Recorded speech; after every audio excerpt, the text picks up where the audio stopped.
first. Usually there's three of us. Jano Amokots is not here today, but Eric Wamalines will be sitting in for her. So he's going to give you a quote from a notable person throughout history and some hints as to who it could be. It's a really easy one today, and I'm sure it's someone that you probably love and admire. But watch out, and then we see. Oh Lord, it's super Being easy. the person that you are, Njeri, this one I cannot even give you a clean hint because you'll get it immediately. It's too easy. Oh my God. This person once equated herself to a hummingbird. Oh, Wangari Maathai. See? You were so worried. Wait for the quote. There are opportunities even in the most difficult moments. Who said that? The opportunity. Isn't it the same? Yes. Right. Yeah, you should have waited for the question. I'm sorry, but that is one of my heroes, her and Chokindugma. So yes. Yeah. So these words, there are opportunities even in the most difficult moments. What do they speak to you? They speak to me about the work I do. Because the work I do is very difficult work, to be very honest. And I think people understate how much violence we have as a country. Violence against women and girls, and even violence against other genders. But mostly I work within violence against women and girls. But the thing is, within that, there is things that you see that make you keep being like, you know what, I need to keep on going, even when I feel like, this country sucks and I feel like I no longer want to do this. There's a silver lining everywhere. There is. When you look for it hard enough, you'll find it. Yeah. What is usikimie? Usikimie is obviously Swahili for do not be silent, because a lot of violence against women and girls and gender-based violence has been shrouded for a very long time in silence. It's been shrouded in stigma. People don't want to talk about it because it's interpersonal violence. So, let's not talk about it. Those are personal things. Why are you bringing them here? And so Usikimie came out to be a voice. Because I feel a lot of times we don't talk about it. Even now, when a little bit of light has been shed on it, we really don't talk about it. Right. There's a lot of underreporting. There is a lot of how much we keep trying to make bully victims into silence once they speak about whatever ordeal they're going through. So that is what Usikimie is in a nutshell. However, we do the work. We address, we protest, we protect, and we support victims and survivors of gender-based violence. Right. And of all genders. And I know we'll get into that because we still do have a lot of people with a perception that gender-based violence is exclusive to women. But also on our XSpace, we are joined by Mary Lise Bubwa, and of course we also have Melvin Obola from the End Femicide KE movement. And we'll speak a little bit as to how, when we don't enforce our rights, from a base level, how that crops into sexual and gender-based violence, and then, culminating in femicide. And we'll draw that thread in a little while. But we also want to hear about women and what they're feeling like is burdening them right now. And we went out into the streets to just talk to a few women and see. And Phil, if we could play a few of those clips as we think about International Women's Day. It's also good to not theorize and just actually hear from the Kenyan women. The challenges, for sure, economic, how the economy of Kenya is set up. I feel like we need to do more as a country in ensuring that the socio-economic transformation and creating more opportunities for the socio-economic transformation for women is arrived at. Challenges facing women, especially in leadership, are their voices are either not being heard, and the men have covered them in a way that they are the barrier. So I think women need support from men because it's a very male-dominated area, and women fear coming out to take these positions and to even be heard, to speak up even when they have these positions. So I think if women could do better, but also let's not wait to be given opportunity, let's not wait to be given a chance, let's go and take those chances, let's go and take those positions and make the difference that we want to make. As a young woman, I think it's just trying to balance everything.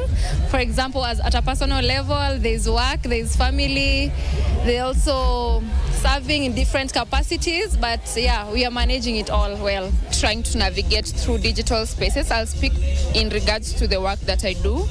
I think the challenges that come with that are different for me as a woman. There's the issues of being bullied and also just being seen as a woman who is mostly speaking from a point of emotions. It's like she's on a period or something, so like my attitude has to be attached to everything that I say, whether I have a strong opinion on reproductive health or how policies should be framed to just best serve my needs or respond to my challenges. One of our greatest challenge is underrepresentation. Yes, we are happy the government is intentional, but still a lot need to be done in terms of ensuring that the voices of young people and the voices of women at large are being heard. Even as we celebrate Women's Day today, we are very happy that there are steps to include us, but also we still have femicide. She's touched on something that we have to get to, but from working with survivors of sexual and gender-based violence and seeing what happens to families, what happens to individuals, what happens to communities as a whole when rights are neglected or when procedure isn't followed or when issues are belittled. Let me just ask you, from a policy perspective, what's the hardest thing? Is it a lack of legislation? I doubt that. Is it an implementation? Is it goodwill? Where's the problem, Njeri? First of all, we had because we are seeing our constitution being mutilated in ways that it shouldn't be.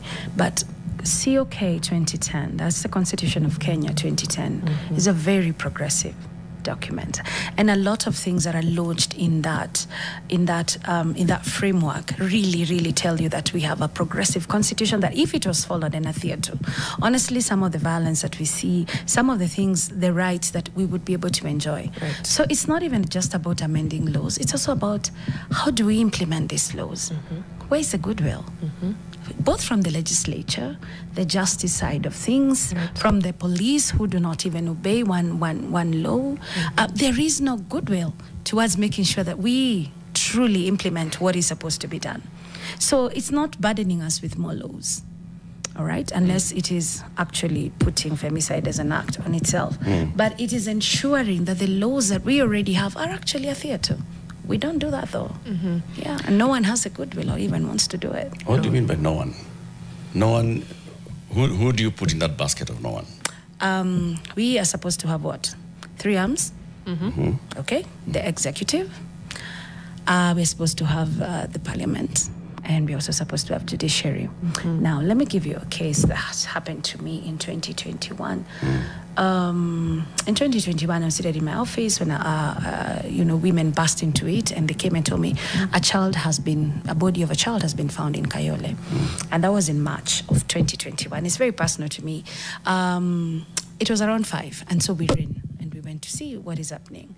And a child had been, her name was Mary Wamboi, she was 9 years. It was in Kayole. She had been raped and stabbed to death. The sword. It's a small sword, passed through here to here on her, And we are in 2025, and our case has never come for mention. We've been through 4 judges, and the case has never come for mention. By the time we went to the police, one of the perpetrators had run away. The second perpetrator was told that he is mad. These are the children of the landlord, a 36-year-old and a 33-year-old man that had raped and killed this child. There has been no goodwill. In Kenya, if you're poor, justice is inaccessible most of the time. You hardly get justice. And if the person who has done the crime against you, and this goes to a lot of crimes, not just gendered crimes, a lot of crimes. If the person who has perpetrated the crime against you has a little bit more money than you do. So these are the sons of a landlord. In Kayole, you'd assume we are equal, we're not. They were able to purchase their way out. These are murderers. These are rapists and murderers. But their father, because he has money, was able to purchase. The first son has never been found. The second son apparently is in Mathare. Apparently, and I say apparently because I do not know. We can't verify. We can't verify whether he's in Mathare or not. But the case has never moved in court. In spite of us being called, it's always being told, oh, we've been moved from this court to another court, and so on and so forth. Right. This is a child that carried her body. Njeri, you are in a position that's above where that family is. So you have slightly higher, not slightly, you have access to more information, you have access to all these offices. And you've been on this case. Yes. So looking back, what would be the factors here that would get even into the heart of the judiciary and stall such a case in the entire justice system? So there was a report to the police, it was made. So the first thing we did was to take the body to the mortuary and console an inconsolable mother. Because her child was playing less than an hour ago. And now you have to start. You see, for me, my first person, and I think people need to understand, as somebody who works around gender-based violence, my first commitment is to the survivor, all right? Both the victim, the one who died, as well as to the mom. So the first thing we did was to help the mom take the body to Mama Lucy mortuary. And then after that, we had to take her. Remember, she's screaming and she's mourning. And to Mama, what is it called?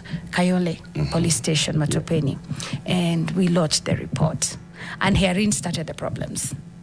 A lot of delays. Why are you pushing for this? What is your interest? First of all, what's your interest? What is my interest? I have zero interest other than justice. I don't get paid, regardless of what people say. I don't get paid for how many cases. I don't have anyone I report to. Regardless of your interests? No, because a lot of people are always like, what is your interest? Right. The interest is justice, all right? And so that is the first thing. And the case started stalling from there, all right? So we had to use our muscle to push.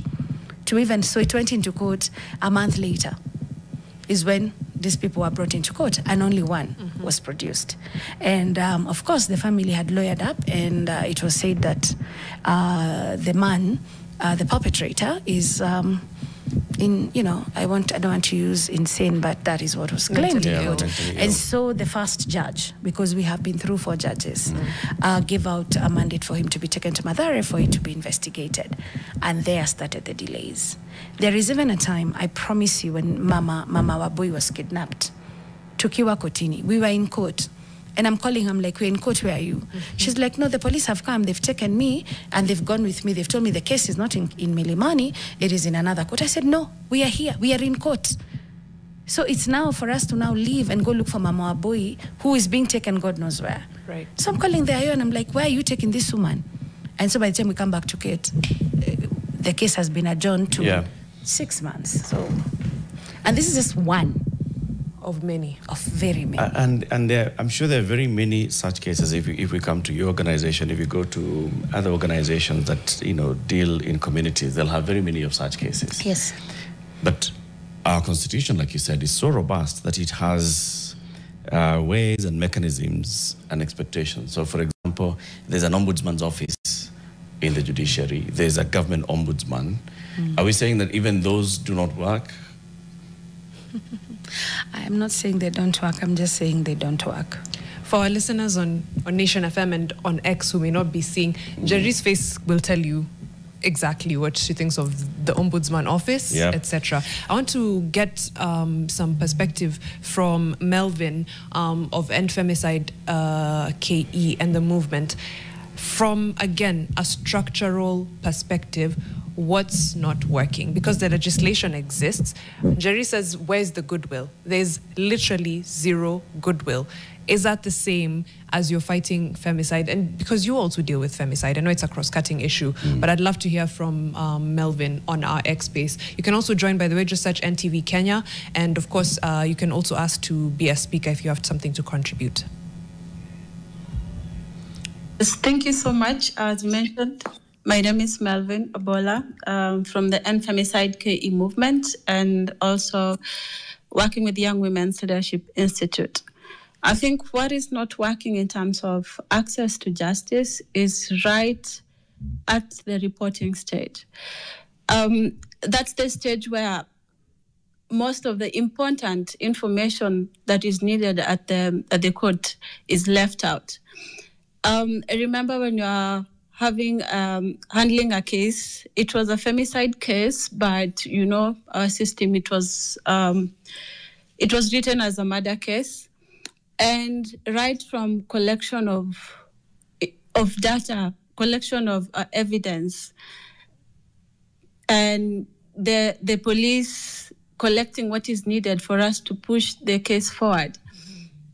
We were told that some things are not necessary, some things are not needed. But then when you get to now the court, you are told, now where's the evidence? We all understand that the justice system is all about evidence. What shows that this crime was done, and what shows that this is the person who did the crime.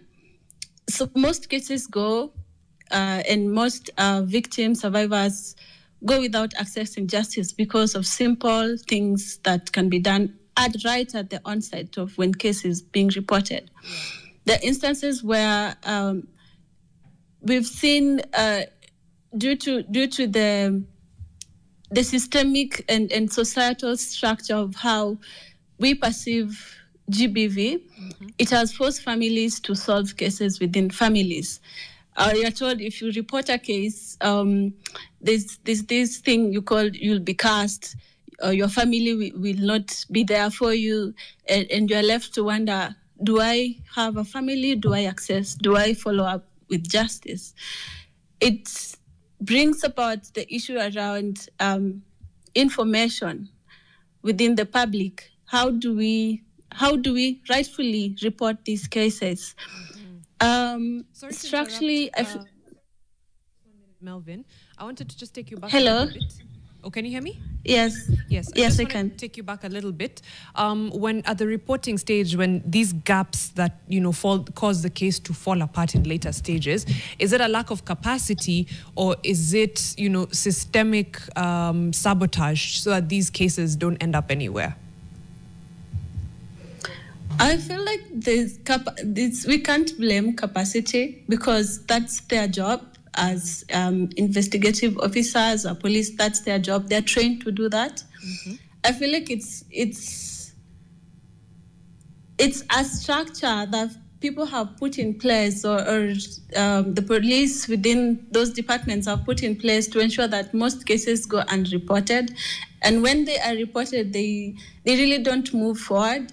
And even when they see that even the people who are pushing on for access to justice, especially when they don't have a human rights activist or a lawyer or a person to guide them, they always take advantage of that, and thereafter they sabotage those cases because of the lack of information or the right information. Yes, when accessing justice. All right. We're going to take a really short break, but we'll be right back, Melvin, and we'll get back with Njeri, because you said it doesn't work. I'm not saying that it's not working, but it's not working, right? Those offices. We'll be right back as well. On X, NTV Kenya is the search, and Eric, I know, has a few questions. I can see the wheels grinding. We'll get back to those as well. Hashtag Fixing the Nation NTV, and to our listeners on Nation FM as well, call in 0719 038 858 0719 038 858. We'll be right back. Very many people who've joined our XSpace. XSpace meets broadcast. That's what we're doing again this week, taking the mic to the spaces and telling you, just join the XSpace. We'll give you the mic. We'd like to hear from you. In the studio with us this morning is Njeri Migwi. She's the founder of Usikimia. She's a rights defender. On our XSpaces, we have a panel which includes Mary-Liz Bilbois, and from End Femicide KE. Who do we have? We have the Melvin from End Femicide KE. All of us who are joining into the XSpace as well. Betty Okero, I see you. We'll give you the mic at some point. I hope you'll request for one. Marcy, Mansa, Dashi, Kiadake, all of you joining the XSpace. Asanteni Sana. Marcy Mwangi from Kiopa as well is also here. We'll give you the mic as well, Marcy, to hear from you. We are talking about, access to rights and justice, and that's a bit that we were talking about. And both Melvin and Njeri talking about the frustration in the justice system.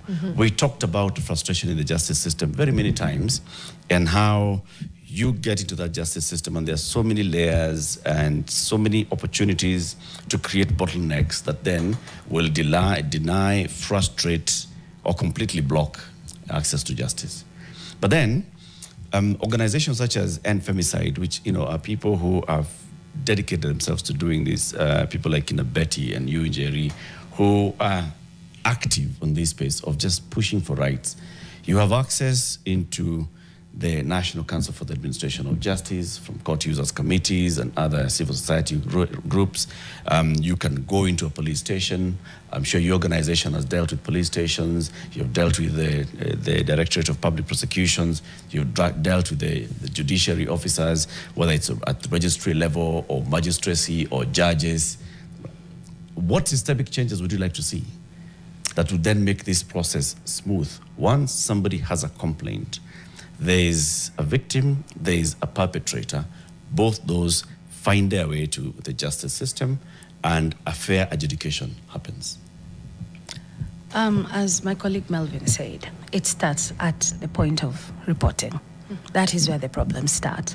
And we also have to be cognizant that we are looking at a hungry police system where police are severely underfunded, where even the collection of evidence is an actual issue, right? So we start from there. Where we're looking at how severely underfunded police are, lacking morale, lacking capacity. In as much as we say it is their work and they have the capacity, they also really don't have a capacity. When we talk about a country that does not have proper forensic labs, that evidence can be processed. We've been talking about forensic labs. We are supposed to have forensic labs that are up and running. I'll just leave it at that. We are supposed to. And yet we are where we are. Yeah. The one lab that actually is supposed to work, that works, is overburdened. That is the government chemist. Right. It's overburdened. Are they going to look for solutions for cure, or are they going to even look at your rape kit? So sometimes you find that by itself stagnates your case. All right? Do the police even have just basic gloves to come and collect, kits? So we're looking at an overwhelmed police system. We're also looking at burgeoning cases of violence. And so the goodwill starts there. Okay. Do we even have the capacity? So then you move it on to court. You move it on to courts. The same IO has to show up in courts. When I say they are underfunded, when I say police stations are underfunded, I also mean they don't even have the capacity sometimes to come to court. So it is up to you, the person who is pushing the case, and us as Usikimia, sometimes you find we're handling 10 to 15 cases a day. How many of those are we going to afford? Different investigation officers, right? investigating officers. And they are in different parts. Are we going to be able to push to court? Right? Higher. So now, sometimes, you weigh in which one has even better evidence. You as a person, you even know, have to look at the case and you're like, this one, because you didn't do A, B, C, D, if we go to court, you won't win. Our chances are weak. Our chances are weak. Weak. So you push for the ones that you feel like these ones have a chance. Then they get into the quagmire that is the court system. Right? And then we start from there. Basically, we are looking at 3 to 4 years per case. How can we fix this? I know the Chief Justice Emeritus Maraga was tasked by President Ruto to come up with a report, came up with a report, and the report mentioned all these things. Police facing challenges of funding, facing challenges of facilitation, equipment, their own psychosocial support as police officers. Actually that was where they live as well, and all those, just the conditions around policing is a problem. And how then that affects the person's, individual's, morale to do the job is one issue. The report is there, it says what we should do. Okay, it is capital intensive. What can we do to fix it? And I want to start with organizations such as yours in just making sure that this report starts getting implemented. Right. Before she goes into that, please also speak to the SGBV courts if they've been able to help any part of this so far. Because when you say 4 years per case, I think that was one of the reasons those case courts were formed, right? To shorten that time. SGBV courts are fantastic. It's a fantastic concept. But now, they're also overwhelmed. Because one, they're not many. They're few. And two, there's also stigma. That is a code for...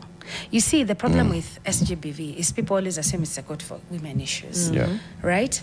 And so... One, they're overwhelmed. I remember talking to one of the judges and they were like, my God, it's a lot. Once again, a country that does not offer psychosocial support to either even the people who are handling SGBV cases, because those cases are terrible, right? I don't even want to go there, but sometimes you come to court with babies who have gone through such, you can actually see the judge, everybody, the judicial officers are traumatized. no psychosocial support for burnout, for stress, for anything. So ideally, they're fantastic. Truly, they're needed. They're not enough. So most of the cases still go mainstream. Right. They are not enough, and they are severely, once again, underfunded. So a fantastic concept. I wish they could be funded properly. I wish you could have many judges, because we have to. And most of them, after a few months, they resign. It's just too heavy. It's too heavy. So you've been there, you've been in those trenches, you've seen this is what's going on, you've seen this is where the weaknesses are. I'm pushing back on you because whatever, nature, God has placed you in this position of some privilege where you are able to see, and you can see end to end. You can see the victim side, you can see the system, and you can see the very many weak points, right? What can you do, your organization and others, to amplify these issues? So when you say, for example, the Judiciary Fund ought to be fully operationalized and the proper funding goes there so that they can have more courts, have more magistrates and registrars into these courts. When we see a report like this one, the Maraga report, which is just another new report, which is saying the same thing that previous reports have said, that how do we do this to push and make sure that everybody in the society can see the reason why those police officers in Majengo are living in those tin shacks is because hawajajenga nyumba. And that has an impact on how they are policing the community, right? How can you help amplify these cases and push for change?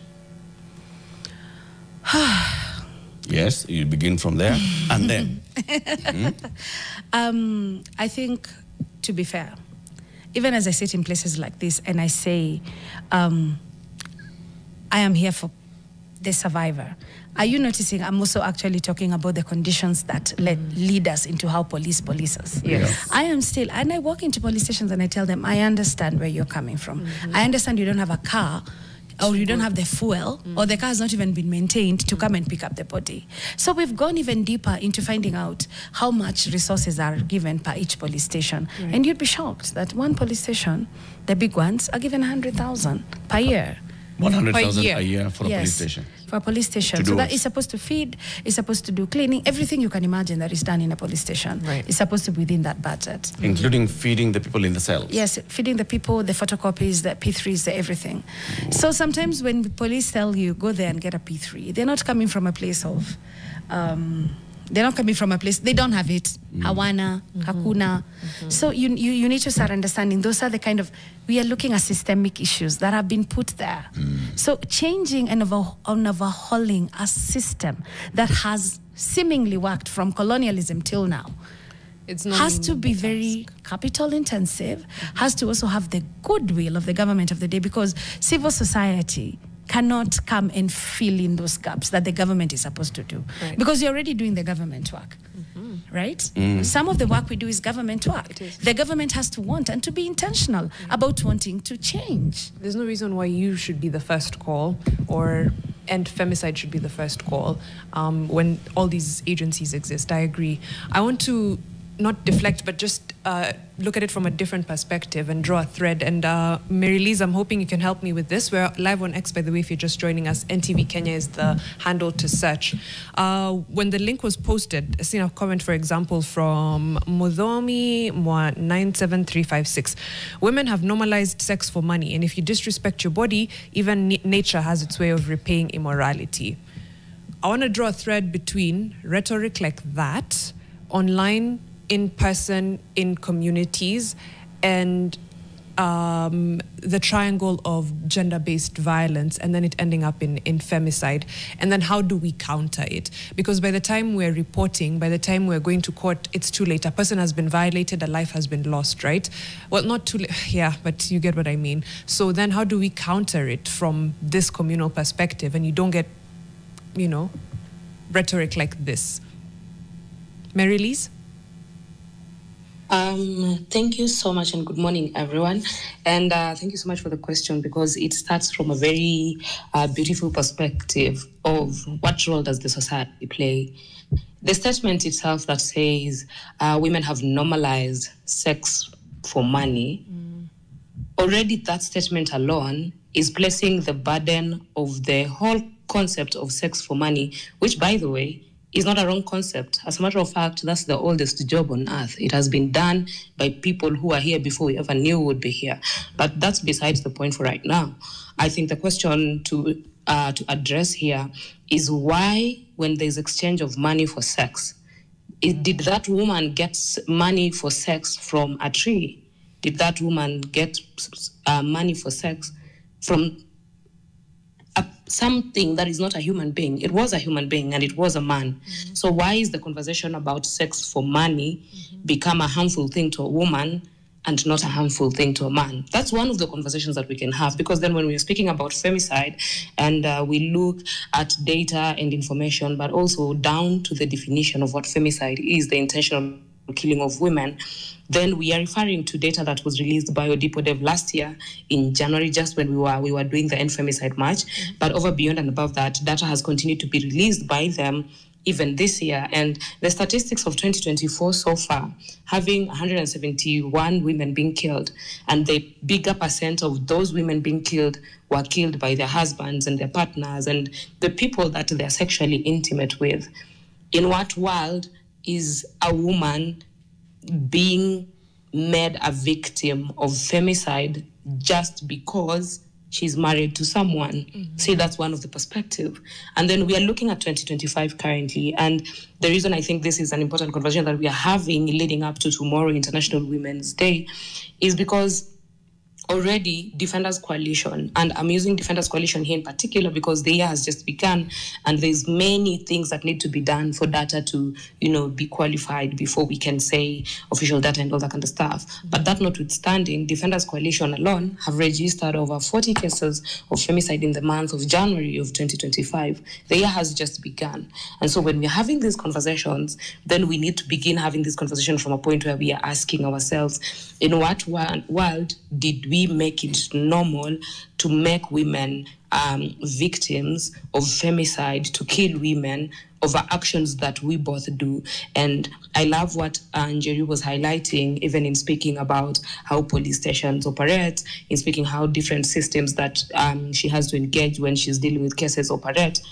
All this conversation is founded on the teachings, on the socialization, on how we've been brought up to believe and see women as not human enough. Everything that a woman is done, the yardstick of whether it's good or bad is a man. Yet the man is the one that is killing women. The man is the one that is raping women. The man is the one who is doing all this. Even when we look at the systems like police, we are saying they don't have enough resources. The conversation isn't really they don't have resources, because there's budgeting that is done every year and there's money that is released every year. But money goes into men's pocket. These men then make sure money doesn't get to the people who need the money to do the work. And so the victim ends up being the woman. The victim ends up being the child. The victim ends up being a system where men on spaces like Twitter would then come on board and begin to have gender competitions and wars, even when the conversation is about centering the fact that women are being killed by men. And even in most cases, when you speak about violence, even against men, men kill each other, men kill women, men kill children, men are busy killing. Thank you so much. Mary-Liz, let me ask you the question, because this is what you've said. It's not a competition about gender. It's not a gender competition. But why do you think the society is the way it is, and how can we fix it? What do you see as the way to address this, to change? The society is the way it is because systems benefit. I'll give an example. We've been talking about femicide. 2024, we did a big protest, but that's not the first time femicide was a conversation. Femicide has been a conversation even before we had the name femicide and the killing of women. But the reason these systems remain like that is because for as long as women have talked about femicide, the government has stayed quiet. I think one of the biggest cries that we had is, why can't the President, William Samoei Ruto, come out and declare femicide an endemic that is affecting women in the country? And nothing was done. But immediately the government then announced and said they have 100 million Kenya shillings that they're setting aside to deal with GBV and, in brackets, femicide. And they were coming up with a task force. we saw politicians, we saw leaders, we saw people who have not lifted a finger to do any work about femicide. And my thing is not that just because you've lifted a finger, you should have been in that task force. My thing is, what was so hard about reaching out, interacting as a person who is part of the End Femicide KE on the national level and on advocacy? What was so hard on reaching out to End Femicide KE, reaching out to pick up on the demands that we made? We had 17 of those, reaching out to ask what can be done and all that kind of stuff. In this case, we had, I'm saying had because we don't even know if that money is still there. We had 100 million Kenya shillings that so far, where has it gone? Who has it helped? The reason things are not changing is because the systems are meant to make things not change so that lesser people continue to benefit while more people get to be affected. Thank you. Now, but the other part of my question is, what do you propose as a fix? How do we fix it? What do I propose? As Mary Liz, I propose let's burn the table down and start over. As a human rights activist and a human rights defender, the government makes an assumption that it's there to make decisions for people. What the government doesn't understand is that it's there to listen to what people want and then do exactly that. When our governments begin to learn that power is not about them imposing, it's about them listening to the people and doing the right thing by the people, then things will change. In this case, if the government, if until now we don't have a clear path on what the Ministry of Gender looks like, there's a bigger fish to be fried, and the government has to normalize listening to people and saying women, gender issues are on the rise at the moment. We need a gender department that is functional. We need to bring women together. We need to listen to the demands and the recommendations that they've made over and over again in reports and also in petitions. And then we need to do exactly what women are asking. I'm sorry, I've got to push back here, Mary Liz. We've had saying that we need a functional State Department. There's a State Department for gender. It's just that they don't have a minister for gender. We've had a minister for gender. We've had ministries before that have handled gender issues. Just having a minister, how does that move us forward? How does that address what we currently have? How do you want us to do it? We do have a State Department and we don't have a minister. The way, like I said, the way the government likes working is they like imposing and having a leader that people can turn to and be able to go to. Because when we have a State Department, does it mean every time we need something, we need to go to the State Department? And what is the channel? The leader of a department is the one that guides us to the channel on how we can be able to access that. Because currently, one of the biggest issues that we've also been having is that we are having issues about femicide and all that kind of stuff being handled by people who don't have a training and an understanding on gender issues to begin with. So when issues are reported, as Melvin was saying, it's difficult for issues to proceed because how are they going to proceed if the people we are reporting to, not only do they not have the expertise to deal with the issues, but they do not care. They don't treat femicide as an issue. We have a problem. Right. I always feel like the problem is so systemic that I don't know from where to attack. So we put a minister in place, but then if every other, thing isn't working, then we're still at the same place. Or, so I don't know, where do we start uprooting from? And I'll also, Njeri, I know wants to chime in as well. Let me say this. Yeah. I was in China sometime, and there was bad milk that killed babies. Mm-hmm. Do you know who was killed? Because they did kill the person. The minister. The minister in charge of it. It had nothing to do with her. Right. It was a her. But she was in less than a month. She was hanged. And milk was never tainted again in China. Right. It is that simple. Who is the person at the end of the day we can hold culpable for issues of gender, for issues of femicide, for issues of gender-based violence? But we do not have a functional department that actually deals with this. That's what Mary Liz is saying. We have nothing. Who do we hold culpable when we're supposed to send documents or we're supposed to say something? Or where, even here in NTV, there's somebody who we hold responsible and be the CEO of, say, Nation, right? And we say Nation is doing ABCD. Yes, Eric Latif is doing this and this and this. We hold you. Who do we hold? State Department is faceless. And when you go there, they will tell you it is not my docket. And then the worst part is that we know, as a matter of fact, that a lot of people who work in the State Department is you are on your way out. You're being phased out from other departments. Like it is the department you go to package. Die. Okay. Right. On your way out of state, of ministry. That is where they are. And you find a lot of these people are not gender sensitive. They have zero knowledge about GBV. Every time, sometimes you go into that State Department, you have to start over with someone. But Njeri, again, up to July last year, we had a minister, we had a PS, we have a presidential advisor on all matters gender. And we've had them even in the previous governments. I find as if now picking this one because there's a gap here, we're very good at that. We pick now because there's no CS. Now we say we had a CS. We had a CS before. No, we actually had a CS who was good at women issues, who was qualified.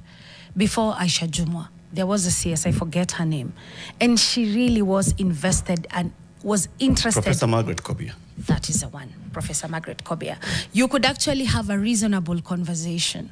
Then after her was the other CS, and she never showed up for meetings, never pushed any agenda forward. Do you start to understand? A minister... No, I don't. I can see. A ministry is only as good as the CS on top of it. The problem in Kenya is that we are not looking at issues, we are looking at interests. Let's just put it out there. And individuals. And individuals. And if these individuals are not interested, the same way we keep on saying women reps should be responsible for gender-based violence, but they were put there by their parties. So they sit there not on the interest of women, but on the interest of what their parties want. We need to have people who are passionate, interested and care enough about issues of women. You've segued into exactly what we were going into, which was the leadership bit. We have to take a short break, but we'll be right back. If you have any questions, of course, NTV Kenya is where our XSpace is. The hashtag is Fixing the Nation NTV. You can also call in on 0719-038-858. We'll be right back with Njeri. We've got, of course, Mary Liz and Melvin on X as well, and so many other fixers that are hoping to take the mic in the next hour. We are still live on XSpace and also broadcasting the XSpace on NTV, on Nation FM, and on NTV and Nation FM social media platforms, YouTube, Facebook, TikTok, X have said Instagram and elsewhere. And we are getting some good comments. Today, ahead of tomorrow's International Women's Day, we're having a conversation about women, rights, power. So we have had a conversation about gender-based violence and the issues about, end femicide. And we have had very good conversations. Of course, we begin every hour with Newsfix, right? And we've been tracking what the newsroom has been tracking in the last couple of hours and what they're looking at coming forward. As you get into our Newsfix and tell us what you have. Right. You have it? Yes. Yeah. Lots happening, but of course there was this anti-counterfeit authorities being unveiled with the Bleep app. I found that to be so interesting, and I just again want to know Njeri's experience with counterfeits in the market. But basically, Kenya and Uganda anti-counterfeit authorities have unveiled the Bleep app to address fakes, and this is the anti-counterfeit authority in collaboration with the Anti-Counterfeit Network of Uganda. It's a product solution powered by Siphon Technologies, which is a French and Canadian anti-counterfeit service. So basically, this was maybe an onus on KRA after they realized that the value of smuggled and counterfeit goods sees that various entry points like Mombasa had hit a record of 243 million shillings in the year ending December 2024. They needed to do something. So let's create an app. If I scan, I'm hoping this is how it works. I scan, if is this mug legit, it says bleep if no, or yeah, it gives me a thumbs up. It would be creative. It would be nice, something nice. Also today. Yeah? Then you can report.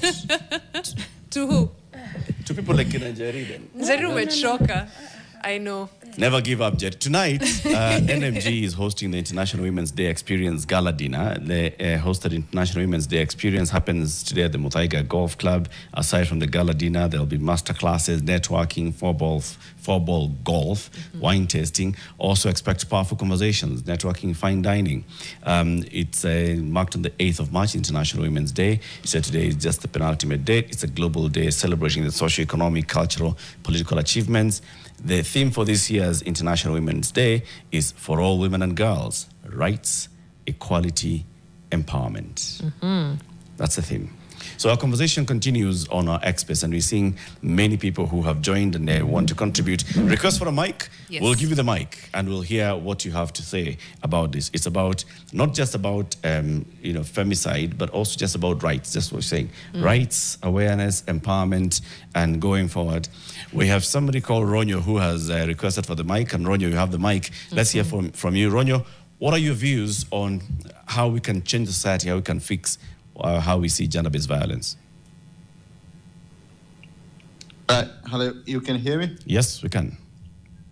Thank you so much, Eric. I appreciate you having a good conversation. And I chimed in because of I heard one of you was asking about the 100 million that was set aside for the same issue. And the saddest thing is that, this thing, people just see it as, in Kenya, it has been normalized and people see it as just normal, because femicide, my own belief is that people just see it. It's not just, it's not because of poverty, it's not because of bad governance. Yes, that plays a big role, but the place where we should focus on is a society problem, because there are some of our societies, or some of our cultures that believes that women are children and they deserve to be somehow beaten. And when you have some of those individuals in power, and we clearly know most of them do abuse their women. And if you have those people and waiting for them to advocate the issues of femicide, it will never happen. You look at people have given attention to other departments, but we have a department that is supposed to be advocating for that. But for how many months they had never had somebody in charge. And then when even the women who took pictures during the issue when women went out, we saw them being tear gassed outside there because of just going out and saying this is an issue that we are facing, and we need justice. But there are no laws. There are no. We have not seen the government or the people in leadership coming forward and saying, our girls are being killed. We have seen them being taken out of rivers, and this is an issue that we need the people to discuss. We need men. Even it should not be an issue that is being fronted by women. It should be an issue that men that should come forward and say, we have daughters, we have our mothers, because some of us have grown up in families where we have seen our mothers being abused, our sisters being abused, and it has been normalized, especially to some of the culture. Unfortunately, they believe that women have to be beaten, have to be corrected, and women are children. And this is the issue that people should discuss, especially in the media, like you guys, what you are doing for hours and hours discussing this. Unless it's really discussed properly and people are educated that this is an abuse, it is not right, and women are the same as the other gender. Yes, we believe men also faces this issue, but we need as a society to come together and disagree on the way forward. Ronyo, let me ask you. Thank you so much. Let me ask you, Ronyo. You see, yes. Where do we come from? We all come from family unit, nuclear family units. We go to school, we interact and engage in communities. How can we use those structures then to change this perception? Are we saying that starting from the home level, from the domestic level, this is where the socialization begins, that boys and girls are taught differently, they're brought up differently by their mothers and fathers, by their uncles and aunties and older cousins? Yeah. So, Eric, unless we shift the attitude, because I come from Masai, and for us, unfortunately, I've seen this is something that I personally have experienced. It's good to speak from a place of experience. Yeah. And I've seen it, and some of my friends and some of my relatives, they will say, our father used to say that unless you beat them, unless they are given good beating, they will not behave the right way. You get? So that's not somebody that you expect even unless they are sat down and you clearly speak to them one-on-one and tell them, see, this is a human being. You know, what you're doing to them. And, you know, the weird thing is that some of them have gotten used to it. Even women have accepted that sometimes they need to be, some of them have believed that they have bought into that nonsense, that they have to, that this is normal, that whenever they are being beaten or whenever this thing is happening to them, it's normal. So it is a society problem. And unless we see it from that point, it will never change. Right. That attitude has to come from the grassroots. Right. I hear you, because I think that's something we can all agree on. Then we are perhaps now trying to interrogate the how, because you're right, it does stem from how you grow up, how you're socialized, what society tells you. And I want to hear from Jane, who is in Kaungare, if I've gotten your name right, Jane Mudhoni, who just called in on our line, also to give us her experience and her thought process. Good morning, Jane.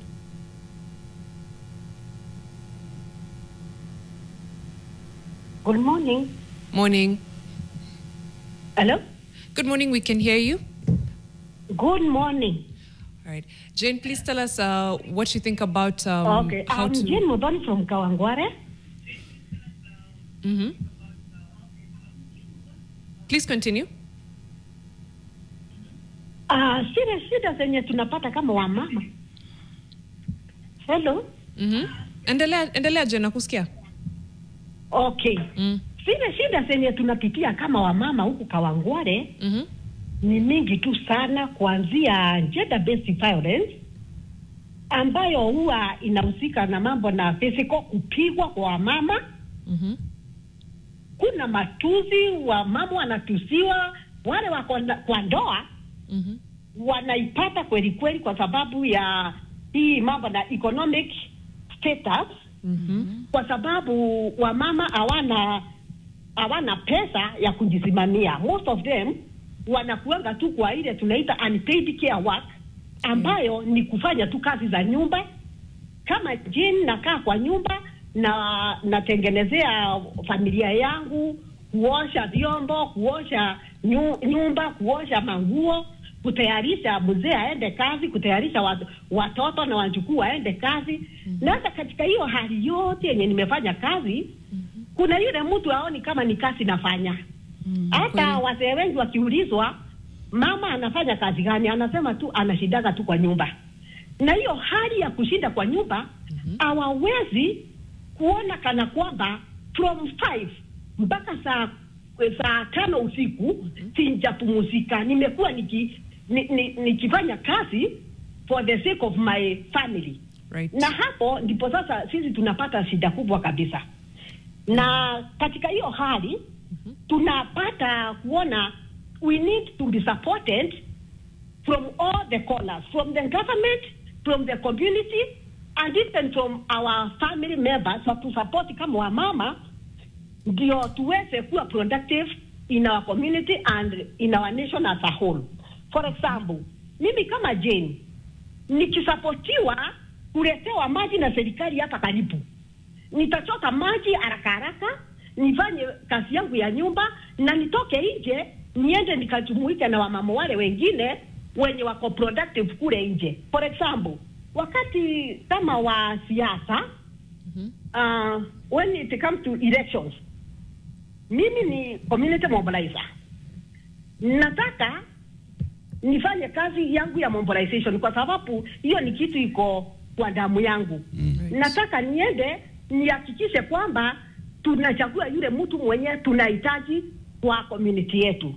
Sasa kama maji iko hapa karibu na nichote haraka haraka na niende nikae kwa hizo mikutano, nitaweza kumobilize wa mama wengi na niwaelezee pia kwa nini tunafaa tuchague mtu huyu ama huyu ama huyu.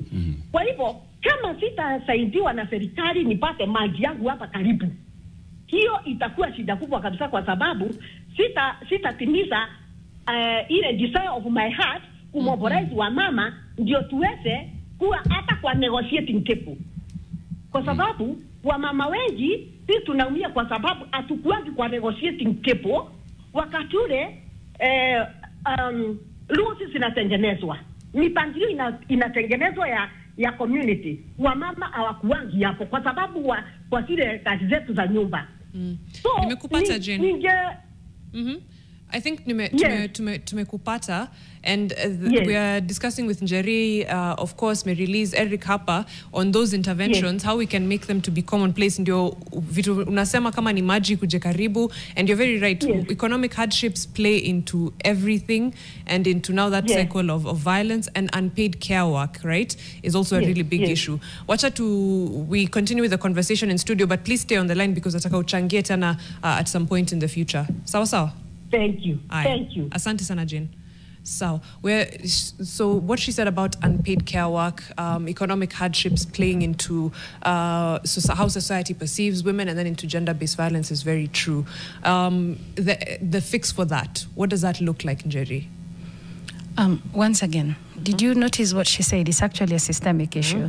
If they could bring water closer to me, then I would be able to finish what I need to do so that I can actually go out and do things.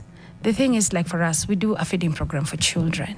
Why is this important? One, it addresses children not being lured for food. Two, it frees up women's time so that they can go and look for economic activities that they can do. Right. But at the end of the day, it goes up into telling you that women don't have equal rights. Because I'm left at home, everybody assumes there's nothing I'm doing in the house. You don't look at care work. What she said, unpaid care work as work. Yet it is what makes you to be able to go to work, clean, dressed. It's what makes the children go to school on time, clean, dressed, fed. We don't look at women's labor as labor. As somebody who even listened to the comments of one of the people who commented and said, oh, women have immediately you talk about women's rights. The first thing that came into that person's head was, it's women give sex. And I was like, so this is the thing. We need to first of all be cognizant that one, women have equal rights as any other person, right, and are deserving of the same rights. But even we also need to look at the government's failure to deliver. In their failing to deliver, we are also unable to get the rights that are due to us. Right. I have a really good question that I want to also pose to either Mary-Liz or to Melvin. This is from Star Kenya saying GBV interventions have been going on for decades. For example, women in abusive relationships are well aware of available mechanism, but according to Star Kenya, they choose not to act. Is it time to change GBV education approaches? Let me, and then you can give it to Melvin or Mary-Liz. Let me first say, a lot of people don't even know where to get help for SGBV. I should know because a lot of times somebody says, I've been raped, what do I do? A lot. That is a question we get on the daily. I've been beaten, or when you find women who say, or even men, they do not even know where to seek help.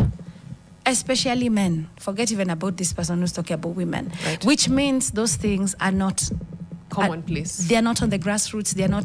They don't even come to the places that they're supposed to be. Once again, in case the government might just hear us, a robust campaign that addresses gender-based violence as a matter of the national crisis that it is. Because when we get to femicide, it means people are dying as a result of gender-based violence. When we used to have COVID and we used to read numbers, we used to be very worried. I remember the minister would come and say, 2 people died today. Could you imagine if we had a minister or gender come every day and say, 2 people died today because of gender-based violence? Would it change our attitudes? It would. Would they not tighten up security measures around these issues? It would. But it would take us to declare gender-based violence as a national crisis and femicide as a national crisis first. And then when it is declared, it is resourced. Okay. Because it is not resourced. We will put in research, we will put in the work, we will put helplines that everybody is aware of. Did you even know the government has a helpline? How many people are aware? Right? So before you even tell Njeri, you could have probably called the helpline for the government. That's very true. Right? But you're looked on, somebody has sent me a message right here while I was here. And they said, you've not picked up my call and I'm going to commit suicide. Now, come on. You know, one person. Yes, the assumption that I am to carry your mortality. Yeah. I mean, like, you do assume, my God. That's very heavy. It's heavy. And the question that Star Kenya is asking is, do we change then the approach of our communication, of our awareness creation, and what would that look like? Let's have Dr. Pamela Odhiambo, who is a former woman rep for Migori. Dr. Odhiambo, you have the mic. Just start by responding to this. What do you think of the approach that we have right now in creating awareness and sensitization about GBV and just right in general? Do we need to change it? What do we need to fix? Thank you very much, ladies and gentlemen. First, allow me to congratulate all the women world over for who they are. And I know, I believe women are such great people that they can do a lot more than they have done. So every woman who is listening to me, be encouraged. You are a factory in its own category, and out of you, so many things can come to be, just not babies, but even full of ideas, energy, and the patience required to bring all these things to being. Having said that, thank you all so much, very much, Winnie and Eric, for bringing me into this conversation. I really feel grateful and indebted.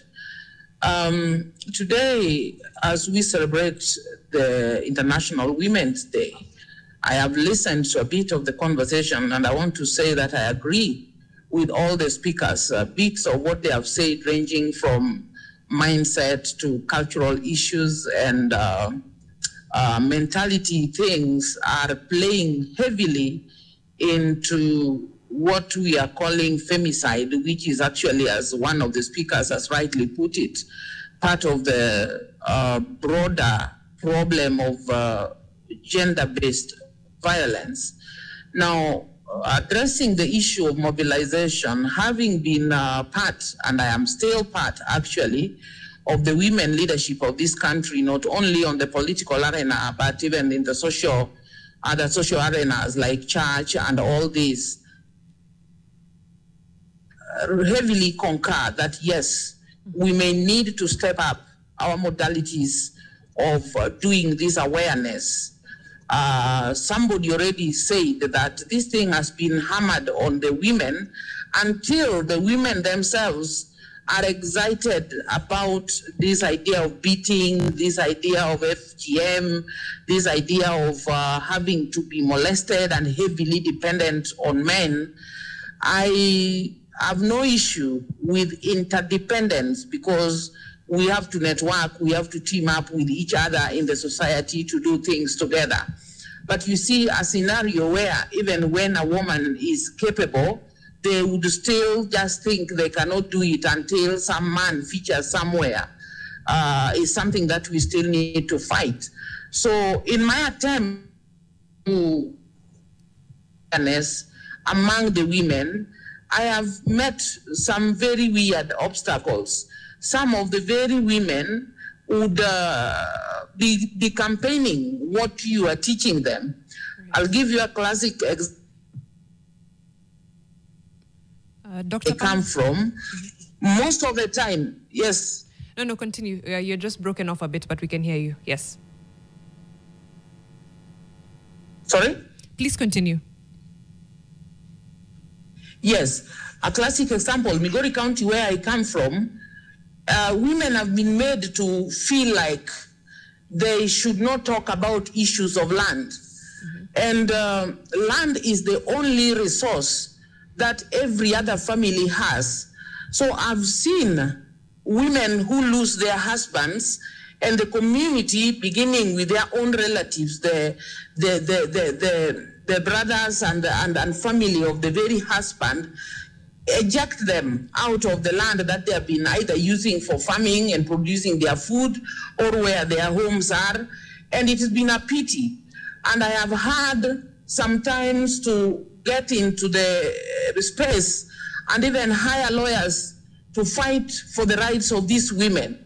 And much as you want to encourage them to stand firm and get to know that whatever they own with the husband is theirs, and they should be able to stand up and protect and fight for it, Some of them are still very timid and scared, and they cannot just move out. So we need to intensify our method of awareness. How do we do that? Everybody needs to make a deliberate effort. Yes, this is the how that I'm talking about. This is something that we need to talk about everywhere, every day. Even if we just got one woman, we have to hook them up into conversation and let them know that they are people who are capable of thinking, they have their ideas, and they can express themselves, and they can say what they are thinking about. So we don't have to wait for big, massive movements to do this. I think, if I may borrow from the Pentecostals, they have something called door-to-door evangelism. There's a need to make a door-to-door a personal initiative where even if I'm not sent, for example, right now, wherever I'm going, nobody has sent me, nobody has resourced me to do it. But should I come across members of the society, women and men, we need to make this thing a daily conversation. Thank you. And as somebody rightly puts it, if we wait for the government to do, I know we have talked about this, all the women leaders have always been on the case of looking for money. Sometimes many people have now also just used it as a cash cow. They would want to mobilize funds in the name of empowering women and creating awareness, but that is about all. Once they get those monies, they don't even reach out to the women or to the men who are suffering any form of gender. Dr. Pamela, I think that is part of the problem. Right. But allow me to say this. We have to end. But there is the need for goodwill. Goodwill from everybody, from the government, from members of the society, from everyone to make this thing a daily conversation in our homes, our schools, our colleges, everywhere, even in churches. We need to make a concerted effort to make everybody know their rights. To what extent do I have a right as a woman? To what extent must I not infringe in the on the rights of the women? Thank you. We hear you. Thank you so much. We have to go on a break right now. As you're leaving, because you are someone who has sat in the legislature, simple yes or no. Is there goodwill in the legislature for women's rights? Yes, no, just that. This hashtag is Fixing the Nation NTV. It's a live debate here in the studio and everywhere, even on XSpace, and we are asking ourselves, so how do we fix it? We're talking about women's rights, leadership. We've got many people who are in positions of leadership. We just talked to Jen Mudhoni, who is saying, this is what I'm doing, you know, as a community mobilizer. These are the issues that we face. This is what we see in the community. This is how we try to fix it. This is the bit that we are doing. Njeri with Usikimia, this is what you do. This is how you try and fix it. Those who've joined us, even Ronyo is saying, in my community, I see this and I keep pushing back. How do we then put all those collective efforts at fixing this and making things work the right way? We are on XSpace at NTV Kenya. Join the XSpace. Request for a mic, and Amlioto is going to give you a mic, and then we can hear from you. Just request for the mic. We're going to pick your views on this going forward. That's Njeri, right. there's something that you had said, which is about goodwill from the political leaders, and also somebody else had said the same thing. The work that you do at Usikimia, you provide, you provide rescue centers, you provide support, you provide community awareness. You even mentioned you even have a school feeding program that is also just, assisting the communities. All these things are social works that should be done by government. Absolutely. Right? And the fact that we have civil society organizations who over the years have come to sort of supplement the government, and then we make noise from outside, in my opinion, it doesn't help much. It helps now. It doesn't help sort of the system.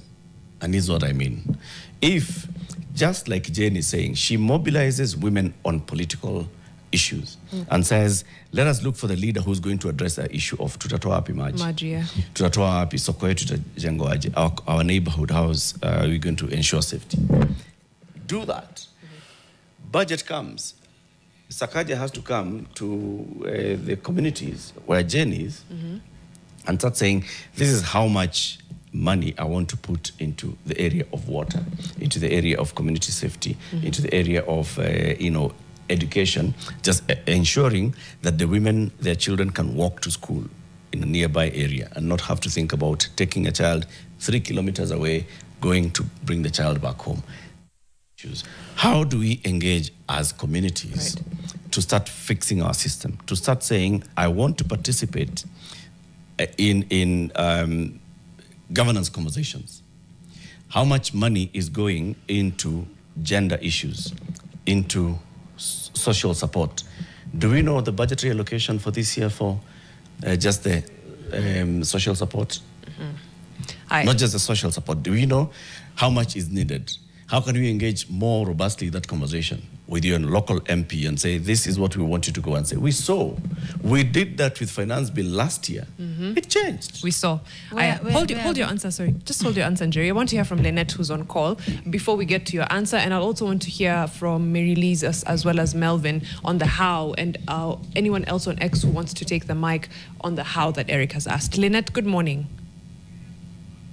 Hello, good morning. Good morning. Please share with us what your thoughts are on this discussion. Okay, so I'm Lynette from Nakuru. So about the thing on women, women are very vulnerable in the society, but when it comes to giving birth, you know, sustaining health and all those stuff, you cannot compare them to men. So like, I was thinking, why can't the government chip in? Because normally, say 80% of the health come from maybe neighbors, institutions, some individual people, like the way Njeri Migwi is always doing. Because ukikimbilia gava, for example, you are defied, you run to the police station and you be like, umejua yo mtu. Okay, wewe enda nyumbani, chukua your B. When you get that person will call you. So they'll never call you. You decide to run to somebody individual, and then they take you from where you are left, you are devastated and all that, and they help you. But the government is nowhere. So like they brought in this devolution government, ati ili wafikie mwananchi, right? They stopped working from the national government. So they broke down from the governor to the women rep. So who you women rep? You only see the woman rep during campaign. All the other days you don't see her. The only people who see her are the neighbors. Maybe being dropped off the car, maybe she's not even in the car. So these women rep, first of all, they are the ones who are supposed to be helping the girls out here, the women. And when we talk about women, it's not only the young people, there's also the age. Kuna wale wazee, 60 and above, they are also vulnerable. Nobody's there to help them. Like unapata mtu, the kids went a very long time ago, but there's nobody to help her. So I would wish like the government should take that 80% and maybe Sasa wanted to say 20% of it. Where is the government? What is the government doing? Most of the time, what wanasaidiagwa, like hata ukiona hizi rape cases and all that, hata talk even of the menstrual period that women experience per month. Hakuna hawa women rep wanakuja like constituency, I'm the women rep, nimeshughulikia pa all the girls that are starting to give them pads and maybe say 3 panties to be changing. You see, but the government is not there. It's somebody personal. Say like, I'll talk of Njeri because I've worked with her before. So like, she'll be there, take you to a safe house and all that. And the government even offer 3 safe houses even in the country. There's nowhere, you see. So it's really like government actually should look at now, you know. Right. Nakupata, Lynette. Thank you so much. And you're absolutely right. It would be something else if government was doing 80% of the work and asking community-based organizations, NGOs, individuals in their capacity to help chip in for 20. But now it's more like the other side. But now back to you, Njeri. Eric's question and your thoughts on what Lynette has said. First of all, Lynette is correct. The government, once they know that you can actually handle that, they shirk that responsibility and stop doing the work that they're supposed to do. But we are also not putting into consideration that poverty is also a factor. And that is why we have unga politics, because the state in all their largesse has decided to steal people's resources and keep people impoverished and informed. And as such, people are not really able to move the circle. So you will hold, we actually train. We do. We have community awareness, community barazas. We train people. But you know the thing is, Sakaja will come with unga. And everything you've trained them, because for them, it's the hunger for now, not tomorrow. And change, in as much as you want to fight for change, in as much as you want, and I'm here to say, first of all, as a country, we are ideologically empty. What are our ideologies? What do we even believe in? Yeah. Right? So that is our first problem. And that is what politicians, because unfortunately our government is mostly run by politicians, have tapped into. And that is, we need to first fill in the cup. All right? And because, poverty is something that the government itself has allowed to happen. Okay? We need to tackle poverty itself. Because you can't come and tell somebody, let's call the government and hold them accountable on this budget line when this person is hungry.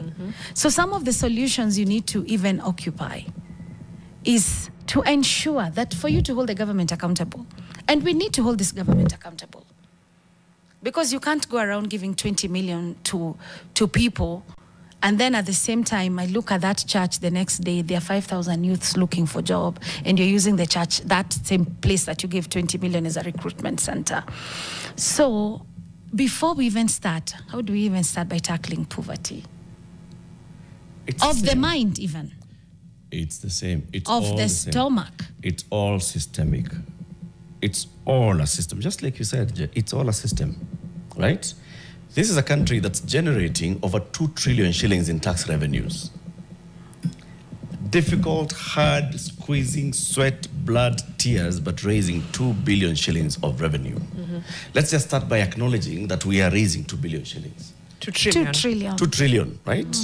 If we are raising 2 trillion shillings, then the next question is, what is that 2 trillion doing for us? What is that 2 trillion doing to make sure that I have, access to food? And not just food, but nutritious, quality food that I can afford. How? Connecting that and the work that the government does and the work that the government should do. So when this politician comes, he's a member of parliament, he tells people, pigeni ma line hapa ama niwapige makofi. So niwapatie bursary ya 1,000. Right? Connect the fact that that guy should not be coming there to talk to you like that. That this bursary thing should not be something that I am asking for. My child should be going to school. I should not be applying for bursary. Regardless. Iyo pesa peleka shule. Such, it's not easy. It's not a one-off. I'm not saying it is. But I'm saying last year, people were hungry, but people said no more tax. Not to the streets. I pause that. People have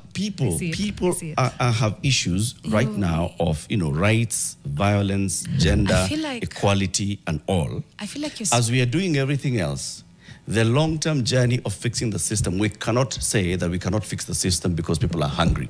People are hungry because systems have failed. Yes. We've got to fix the system so that people stop being hungry. I'm in agreement with you there. Thank you. But I'm also in agreement with you to be cognizant of sometimes we speak from a place of privilege. Easy to say when you're here with your cup of coffee. Hold that thought. That is a very dismissive statement. No, it's not. It's a very dismissive statement. Ask Jane. She called us here. Do the women that she talks to tell her you're speaking from a position of privilege? No, they're engaged. They're engaged. We want change as a country. We are hungry for change. And I'm going to say that. But I'm also cognizant that change can't come. Let me tell you one of the things that made Korea work, right? Is that, did you see the system? I can't go to the protest, but I can go to a restaurant and pay for 10 meals. Do you understand? I can go to a restaurant and get water for the people protesting on the streets. I hear you.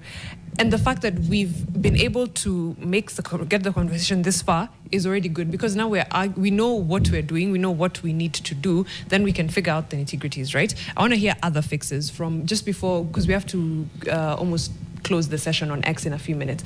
Either from Mary-Liz or Melvin, for the fixes as far as getting things to actually work and getting SGBV to be a national agenda and something that we speak of as a historical ill that we dealt with, Even Ronyo has raised the voice. Hand, so at the mic, okay. Ronyo, you can take it up first. Hi, Eric. I just first I want to ask you, do you know who is the PS for gender and affirmative action? Right now, I know them, but I've just forgotten the name. Yeah, so that's what I'm just saying, pointing out that this is even the bigger problem, because if we have such a ministry and there's an allocation, of course, but nothing happens, And you look at, because there's so many indicators that we are in a big problem. Because I think late last year, there were some people, some of the young girls and young men who were found in the rivers, and still that happened, and we continued like it is normal. So until and unless some things are treated as a pandemic, there will be no solution at all. Because this is my own belief, is that you realize, even when we are saying that we need to empower women, you realize when most of the women, when they're empowered, or when they empower themselves and they go to leadership positions, or they somehow get to a certain level, men feel threatened. And it is meant is some social. It's all about the mind, or the way people have been trained, or the way people believe that now this person. Most of them, you look at most of them, you find they are single parents, or they do not get somebody to marry them or something, because now men feel like, I cannot control this person anymore. And why should you control that person? It is because of the society that we are in, that believes that this is a less agenda, or this is how things should be run. Why should we not even have a woman president? It's because of the social problem that we have, the mind that we have, that these persons, they are lesser than us, they should not rule us. Not unless we fix the problem where we see ourselves as human beings, and as a country, because we have a problem. You look at Eric right now, there are two women who have done something for the country. The Auditor General, the two ladies, they have done marvelous job that majority of men in the country will have never done. The majority, 90% of the problems we have in the country are being the economical problem, the crimes. Most of them, they're being committed by men, but people are not facing that truth. So unless we sit down and discuss as patriots and people who love the country, and unless we have like a ministry like gender and affirmative action, it is there, but it's dead. Right. Like we have a day, like now we are going to celebrate women. What is happening from that ministry? Nothing. We should be having something going on in all the schools, in the public, from that ministry. But nothing is happening, because we put people there based on rewarding them based on they supported us politically and all that. But that's a position that should celebrate, should bring people together. That's not a political position. Thank you, Ronyo. People are not paying attention to that. Thank you so much. Asante. Mary-Liz. And thank you so much. I think one of the fixes that is very apparent is we can't deal with issues about a population without having specific people to take leadership on that. We all can't be leaders, but we can have leaders in place that steer the ship towards the direction that we want to go. The second thing, and I'll continue saying this, our leaders need to begin to understand that they're not in position of leadership to do things that benefit themselves, even though sadly, as a country and many African countries, that is the thing that we are dealing with currently. Leaders who don't care about the people. You only see them when they're campaigning, but you don't see them when they're supposed to be doing the work. Heck, we don't even remember their names when they're in positions of power, whether they've been voted for or appointed or elected. And so by virtue of that, one of the other fix is listen to women. Women have been saying in so many ways, and I think we talked about it earlier on in the panel, where we were saying there's a lot of researches that have been done, there's a lot of reports that have been released, there's a lot of petitions that have been done, and we continue to give petitions, we continue to give demands. Every time we do protest, we either, use the demands and the recommendations that we had done before, and we even up them with new information informed by the current situation and what is happening. Listen to women, because they are in the grassroots. End Femicide KE is working across the country with women coordinators from across the country, dealing with issues of femicide in every county across the country. And these people do understand the issues. That's why when we come up with demands, we are not saying it's Mary Liz who wrote the demands. We are saying End Femicide KE, as in women from across the country, came together, wrote these demands, and are saying this is what we need to be done. Declare this a pandemic, because then it becomes an issue of urgency. And if an issue is an issue of urgency, then how we curate solutions for it is also an urgent matter. And then we are also saying, while yes, Kenya is the country that it is, I don't like saying Kenya is a third world country, because truly, it's not a third world country. It's really a country that is for who is who. But when it comes down to the wire, we are not all there yet, but we do have a budget. Even in reference, you've highlighted the amount of tax we collect from Kenyans. That alone is a lot of money and a good percentage of what our annual budget looks like. Right. How do we use that money? Because before we start saying, but the police, for example, don't have money to fully do the work, is it that they don't have money, or the money goes to the chosen few? And how then do we abolish this whole system that enables money to go to two people, and the rest of the people who are supposed to use that money to effectively provide utumishi kwa wote to citizens of Kenya are able to actually do just that?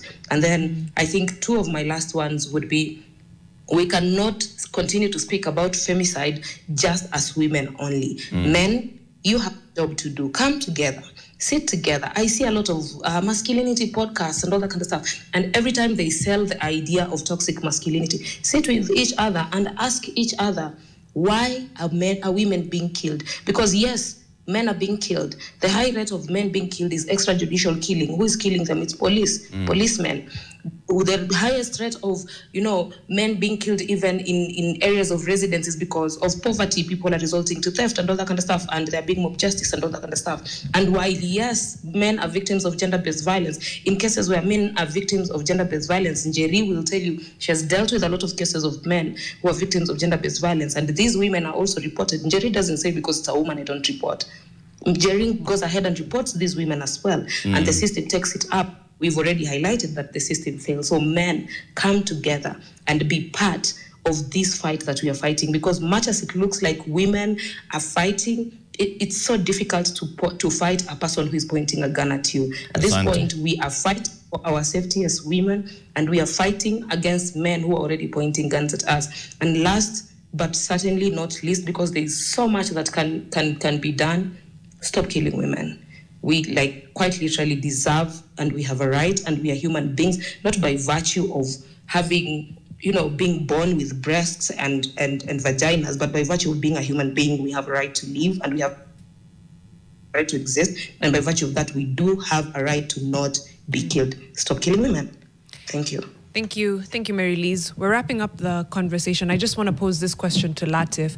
Where is the gap? Because if 50% of the population, and we are being dreamy about it, if 50% of the population is saying end femicide, stop SGBV, etc., where is the other 50%? Because when young men are abducted, women will shout and scream from the top of their lungs, from as mothers, as sisters, but also just as people, right? Where's the reciprocity? And I'm not putting the onus on you, I'm just wondering out loud. I'm not getting it.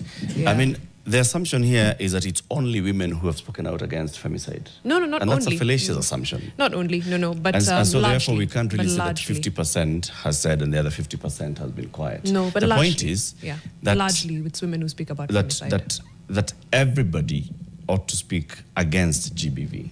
True. And gender-based violence. Whether that violence leads to physical harm, emotional harm, death, right? Everybody ought to speak about it. Everybody ought to join this rallying call and push against it. Agreed. And it's not a men versus women. It's not a 50 versus 49 it's kind of conversation. It's an 100% conversation. Right. Everybody has a mother, a sister, a cousin, a relative who is female. whether you're a woman or a man, you have a female relative. Right? So it's an everybody conversation. My question is, where's the reciprocity? I do not understand why you're saying that there's no reciprocity. That's why I'm pushing back. I'm giving a perfect example of when young men are abducted, you will not find women silent about it. When young men are killed, when she organized the end femicide, she had men. She absolutely did. Exactly. So that question, not I think enough. I cannot answer. Not enough. I'm going to say this, Latif, in all due respect, and I'm about to use that and absolutely say this. We would love if more men came on board as allies. Of course. Because what is happening is we do not have allyship from a lot of men. Not many men have come from the position where you're in, where you are understanding that this is a conversation that goes beyond mother, brother, mother, sister, cousin, auntie, and so on. All we are asking for is we do not want to be killed. And the prevalence of women being killed because of intimate partner violence, gender-based violence, which culminates into femicide, is very, very high. And we do not also want to be dismissed. But what we are asking is, you know, in primary school, we used to have these debates, and we tell our opponents, cross over and join us, right? So that's what we're asking. Because we cannot end gender-based violence without men. As allies, as our friends. This is not a war of women versus men, as you have so clearly and aptly put it. This is something that we all need to come together and tackle it, so that we can actually end gender-based violence and femicide. Yes. Together. True. Including the state. Yes. Everybody. From the community up. Whether it's men, whether it's women, we ought to talk about gender-based violence and say, no, we push it. We also spoke to people yesterday and were saying, as we go into commemorating International Women's Day, what would the message to women be? There are women who we spoke to, what to other women on International Women's Day, and this is what they said. In yourself, and don't shut that little voice inside you that keeps telling you that you cannot be able to do it, and go for it at the end of the day. Live boldly. No, truly, live in boldly, live in color, be as powerful as you are. If at all, for example, like myself, having powerful conversations make me feel powerful. So find what your power is and where your power is, lean into that, and make sure that you are spreading it out there. We stop waiting for permission. Stop waiting to be invited. Go get what you want. Yeah, there's many women that have broken barriers. Many women doing incredible things in this country, in this world. So even you can do it. So believe in yourself and go and do that thing. I celebrate every woman. As a young woman, I see growth, and even like just becoming a woman not being so easy. And so I celebrate every woman in their fields. I celebrate women in tech. As a woman, we love you. We are happy that you exist and you matter. So keep up, bring your voices to be heard, and continue doing what you're doing as a woman. We are here to accelerate action, to advocate for gender equality, and to ensure women are involved. So, if you're a woman out there, please feel free to speak out, because your voice matters. We are here to elevate, empower, and engage. Thank you so much for letting us know, your word. We wanted to hear from you. We're about to go into your world, but we wanted to hear your word. Yeah. Kizungu imekuwa mkuti. But of course, we really thank you for engaging with us, for joining us on XSpace. Thank you so much, Njeri. Thank you to Mary-Lise as well. Thank you to Melvin. Thank you to Ronyo. Thank you to Dr. Pamela, who joined our XSpace as well. Thank you to Jane, who called in, to Lynette as well, and to every person who was listening, to Star Kenya, to everybody who was on YouTube questioning, and of course, trying to have a deeper, more meaningful conversation. We really do appreciate your time. To our listeners on Nation FM, anyone watching on NTV, on YouTube, on Instagram, on Facebook, asanteni sana. We have to wrap up the show, but I know that some things are happening in your world for pre-International Women's Day, right? Yep. Your World, our presenters and hosts are at the Muthaiga Golf Club today, and they'll be having conversations from there ahead of this evening's commemoration by the Nation Media Group, which is hosting an International Women's Day, gala dinner, and then there are very many panel conversations. So just stay tuned to NTV throughout today, and you'll get all these conversations coming up. Powerful panel coming up later this evening from Muthaiga on International Women's Day. Have a lovely weekend. It's Eric Latif and Mariam Bishar, and our guest is Njeri Migwi, and those who have also joined us on XSpace and YouTube and Facebook and NTV and Nation FM, and send us your comments and thoughts. Asante sana. Record that WhatsApp Nation message and send it to us. On Monday, you'll be on air. Have a good weekend.